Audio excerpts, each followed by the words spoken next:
Hello, Misfits, and welcome. Amanda here with your DMing tips and opinions, and today's episode is about why the DMG sucks. I know what that sounds like. That sounds highly accusatory. It sounds highly negative. I understand. I'm not saying that it doesn't do some things well. I'm not saying that it doesn't have some very useful information for running a game.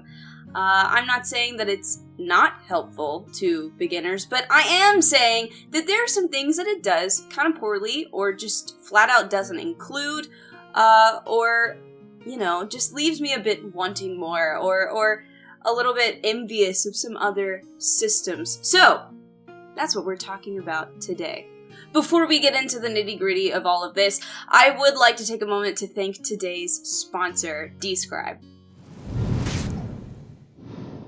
Describe is an award-winning TTRPG publisher of descriptive text, immersive sounds, and interactive maps.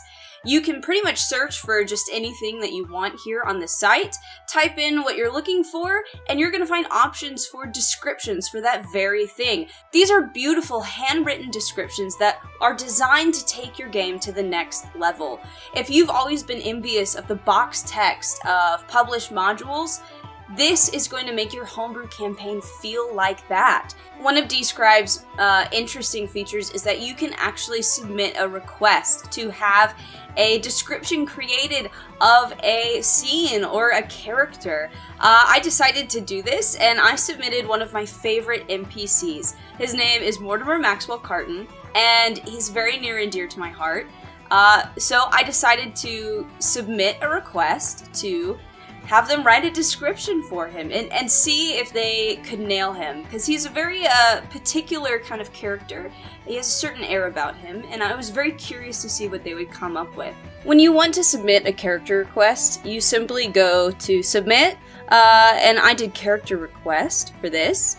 And basically you go through the process and fill out everything. And I'm gonna read to you what they came up with. Chattering excitedly, the man points to the well-worn book in his hands, his slender finger highlighting a paragraph of vital importance. Despite his age, the scholar's eyes come alive with the vibrant passion of youth as he divulges information in a raging torrent of knowledge, gesturing erratically as he does so. Akin to a walking library garbed in khaki, the silver-haired gentleman appears to carry little except books, each one of which he has read a dozen times. I love this description. This perfectly captures his character. Really warmed my heart to read such a wonderful description. It doesn't cost anything to create an account on Describe, but the lowest subscription tier starts at $3.79 a month. Each subscription tier is going to unlock different things, so it's worth it to check it out and see for yourselves what you're looking for and which tier is going to offer that for you. And if you use the code MISFIT at checkout, you can get 10% off your first subscription payment. So be sure to go check out Describe, look at everything they have to offer, and make sure you use that code MISFIT at checkout. Okay, why does the DMG suck? There's several points here that I would like to make, but let's get into those. Number one, it doesn't tell you how to prepare for a session. I know, this is kind of wild to me, but it literally doesn't do that. It gives you sort of the broad strokes of how to build a campaign and prepare for that. But when it comes to just preparing for a single session, there is not a section, chapter, or paragraph in this book that is specifically designed to give you that concise bit of information or any sort of advice on that, which blows my mind. That has to be one of the number one things that people search for when they are learning to be a dungeon master and they're trying to figure out how this game works. And the fact that it doesn't have that is just crazy. I think it's also worth pointing out that D&D is the TTRPG that people are going to look at and try first when they're trying to get into these types of games. And the fact that it doesn't tell you how to prepare for a session just blows my mind. Now, if you do need help preparing for a session, I have made a video on that, where I sort of go through the broad strokes of what I do to prepare for a session. I will either put that in the description or link it at the end of the video. Might be useful to you, because, yeah, you're not gonna find that in the DMG. Number 2, and maybe this is a smaller gripe, but I don't know, you let me know. There are no page numbers with the references listed in the book. What I mean by that is, you might turn to a section of the book that starts talking about a condition or a trap or something, even though it's not in the section for conditions or traps. It doesn't give you the page number for that when you need to go find it. It'll just say, yeah, and for more information on conditions, please go to the conditions chapter in this book. It doesn't give you a page number, which means you have to go and flip through and try to find that section, or go to the glossary and try to see where it's listed. And that's really, really frustrating. It's a big book, and it can be confusing. And to have it, like, constantly reference itself, but give you no easy way to find those specific references, is just frustrating. And you might think, well, you know, nobody does that.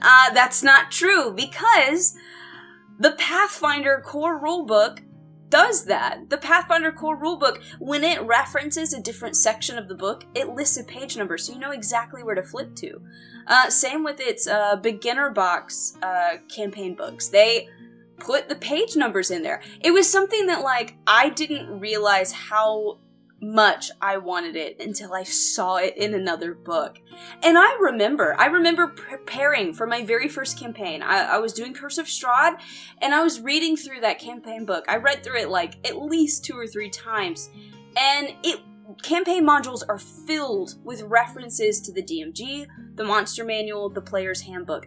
None of them include page numbers. So, you're reading through your campaign module, and now you have to go find a whole nother book and search through that whole book for the section it's talking about.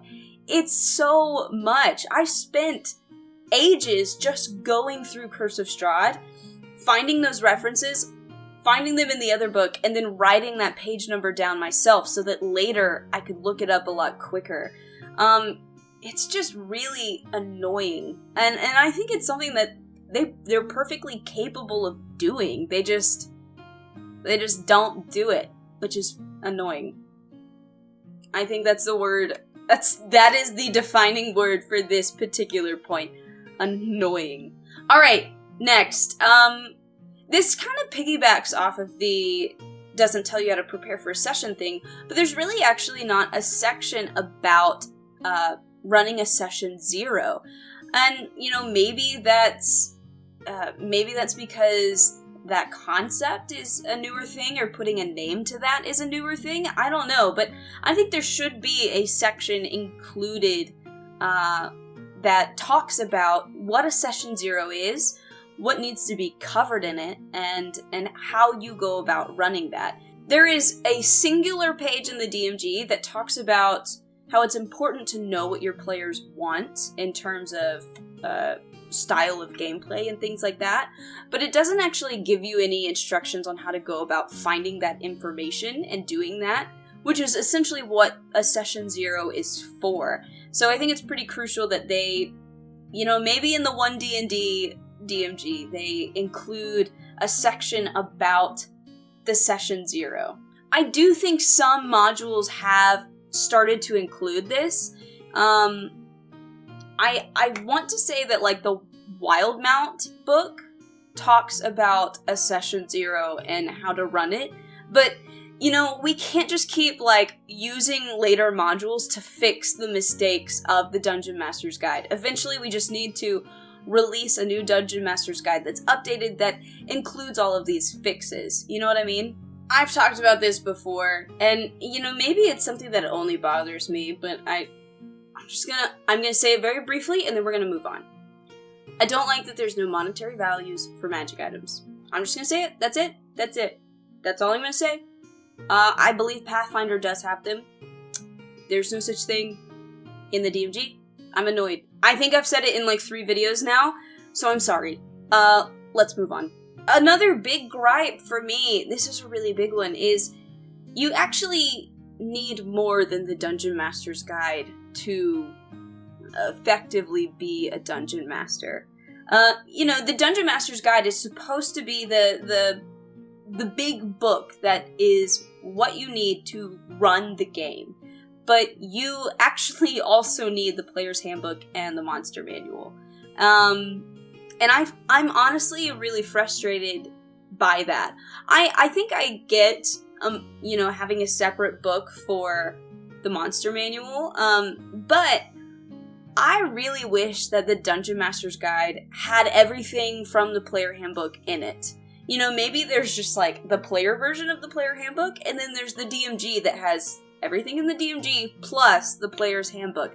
That's how Pathfinder does it, and I love that. At first I was like, wow, this core rulebook is huge, but no, it's just because it has the player handbook in it as well. It's everything. It's everything in one book, which is what it's supposed to be. I think this would be like an easy fix. I think this is an easy thing that they should start doing. And I know why they don't. Because they want you to buy all the books. And they want you to spend all that good money. Yeah, but maybe we stop trying to, like, milk things for what they're worth. And we actually think about what the customer actually needs and what's, like, most beneficial to them. Crazy concept, I know. But in a perfect world, my Dungeon Master's Guide would have the player handbook information in it. That's just how it should be. Now, before we close this out, I do think it's important to talk about some things that this does do well. It will give you sort of options of different styles of play. If you want a more serious game, you've got the information in here to help you run that. If you don't want that, you've got the information in here to do that as well. I think that's really valuable. There are some other things that I really like about this. I feel like the DMG almost does monsters better than the monster manual in that it gives you a list of all the monsters rated by challenge rating. It also gives you a list of them organized by what sort of area they might be found. Like, whether you're looking for Arctic creatures or underwater creatures or swamp creatures. And that's something that the monster manual doesn't do. So, there's some things that it actually does quite nicely in here. It's got, everything you need to know about setting up a campaign and creating your own world, which is great. It's just these other things that it just hasn't quite figured out yet. Yeah, this is such a frustrating thing because, like, if I'm being perfectly honest, this is a hard book to read cover to cover. It's not something I want to read cover to cover, and there's a lot of information in here that's, maybe more specific to very certain types of games or certain types of dungeon masters. If it included the things that I just talked about, the gripes that I just listed, I think this would all around be a better book. It is a good book. It is. It's just missing a couple things to be great.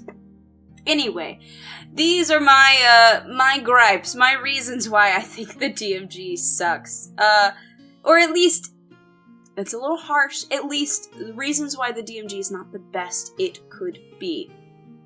Anyway, if you enjoyed this video, if you liked any of the stuff that we talked about today, please feel free to like and subscribe. That really, really helps me out. But more importantly, talk to me down in the comments. Tell me about some things that you find lacking in the Dungeon Master's Guide. Or talk to me about some of your favorite things included in the Dungeon Master's Guide. I really like the information on how to run a chase. I really like that. Or the way they organize monsters in the back. So tell me about some of your favorite things, and tell me about some of your frustrations. I would love to hear about that.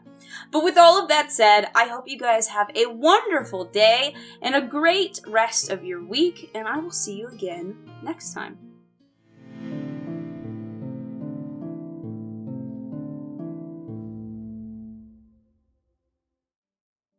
I would really like to thank those of you that wished me a speedy recovery and wished me good health. That was very sweet. I'm feeling so much better than I did last weekend, so I appreciate that. And I had a nice, good week to sort of rest and recover and do some fun things. Some of you know that I'm a teacher, and this past week was actually our spring break.